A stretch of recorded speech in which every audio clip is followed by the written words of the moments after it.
Welcome back to the 5th installment of Project Roads Are Not Required. We are nearing the end of the project, and it is time to start pulling things together. This time I'll be talking about setting up for render, as well as compositing everything inside of Nuke. It is by far the most time-consuming portion of the project, and required a lot of patience and technical adjustment to get right. Be sure to subscribe and stick around for the next video when the project will reach its conclusion. If you haven't seen the previous episodes, links can be found in the description below.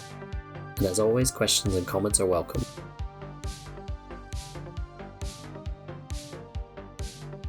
In order to make the most of the VFX prototypes I had built in the last video, I needed to import my landscape over from Unreal Engine into Houdini. It wasn't an easy process and a lot got lost in translation between the two programs, but it gave me enough to match my animated sequence in length and timing.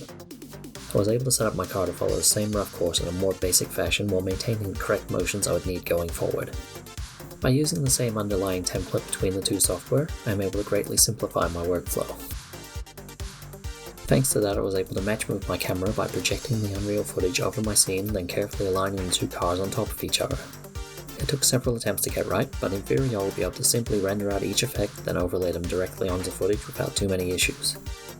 It will save me the trouble of trying to convert my effects pack back across into Unreal, while also giving me the freedom to composite things in Nuke without needing to jump back and forth between programs, should anything need changing. Working to rebuild my effects for presentation, it is time to move the project into its final stages. Rendering is always a game of wait and see.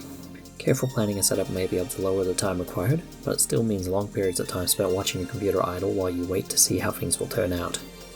Some things will render out quickly with a decent quality, while others can take days and still need work.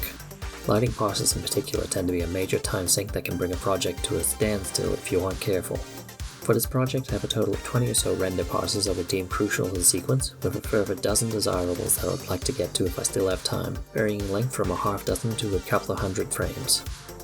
Each effect will need to be rendered in full with all the elements I will need to put everything together.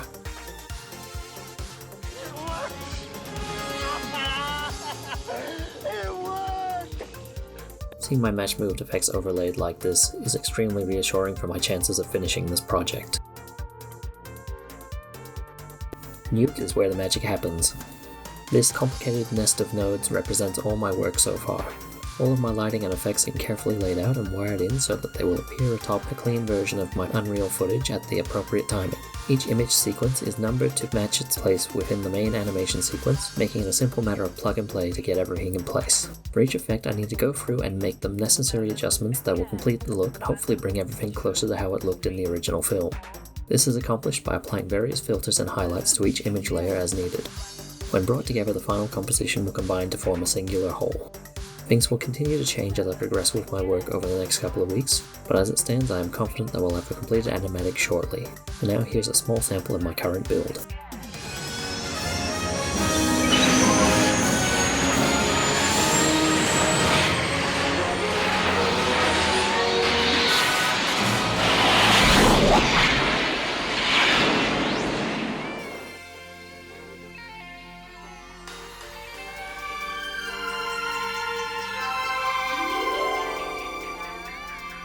Next time, the finale of the project. I'll be discussing my thoughts on where we've been, where we're going, and the unveiling of the premiere. Be sure to subscribe so that you don't miss it.